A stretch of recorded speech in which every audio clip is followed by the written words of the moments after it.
a mother after completing an escape room with their kids that they believed was an easy room. However, the father of the group has a different opinion. This room was way too easy. You gave us too many hints. Despite playing the same room, each parent has a unique thought about the difficulty of the room and its puzzles. But who was right? Are they both wrong? What makes an escape room difficult? Is it the puzzles themselves, the amount of puzzles that there are, or the people playing the escape room? The answer is not as simple as it might seem. Escape room difficulty is rarely determined by one puzzle or a single design choice. It comes from a combination of factors, such as the complexity of the puzzles, how clearly clues are presented, the number of tasks that must be completed, the time limit, and, most importantly, the group attempting the room. A puzzle that feels obvious to an experienced player may completely stump someone entering an escape room for the first time. Likewise, a group that communicates well and divides tasks may move quickly through a room that another team finds overwhelming. The way hints are given can shape the experience. For example, a clue sent at the right time can keep a team moving without taking away the satisfaction of solving the puzzle, while too much help can make the same room feel easier than intended. Some of the most enjoyable, easy rooms can still contain clever puzzles that make players stop and think. One major factor is how clearly the game communicates what the players are supposed to do.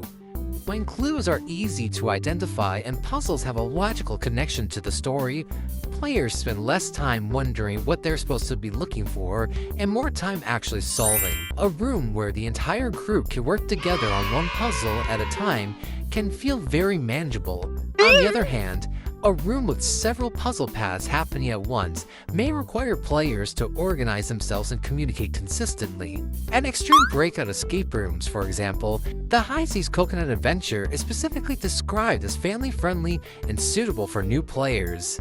Another factor is the amount of information players have to process. A puzzle might be relatively simple on its own, but if players have 10 different clues, locks, objects, and possible solutions right in front of them, figuring out where to start can become a challenge. However, a group that communicates well, stays organized, and isn't afraid to try different ideas can make a challenging room look easy. A group that gets stuck focusing on the same clue for 10 minutes can make a relatively simple room feel incredibly difficult. A difficult escape room usually increases the amount of thinking, coordination, or problem solving required from the group. Sometimes, that comes from the puzzles themselves. A puzzle may require players to recognize a pattern before they can find the answer, but difficulty can also come from the structure of the room. For example, a multi-linear escape room can have several puzzle paths that can be worked on at the same time. This gives everyone something to do, but it also means that the team has to communicate and keep track of what has already been solved. Mardi Gras Madness is designed as a multi-linear, multi-room experience, making teamwork an important part of progressing through the game. Non-linear rooms can create an even different type of challenge. Players may have multiple puzzles available at once. For example, Chamber of Illusions is described as a non-linear, multi-room team challenge.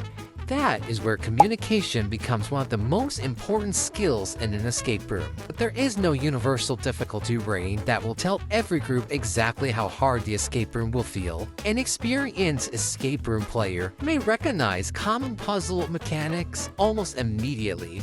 A first-time player may look at the exact same puzzle and have no idea where to begin. A group of 8 people isn't automatically going to have an easier time than a group of 4. More players can mean more people searching and solving, but it can also mean more ideas, more distractions, more people trying to work on the same thing at the same time. Communication. A good escape room should challenge you and make you feel good about solving the puzzles, without belittling you or making you feel helpless. The goal isn't necessarily for every group to escape with seconds on the clock. The goal is to create an experience where players have to think, communicate, work together, make discoveries, and feel like they've accomplished something. So, Was the mother right when she said the room was too hard? Was the father right when he said the room was too easy? Maybe they both were.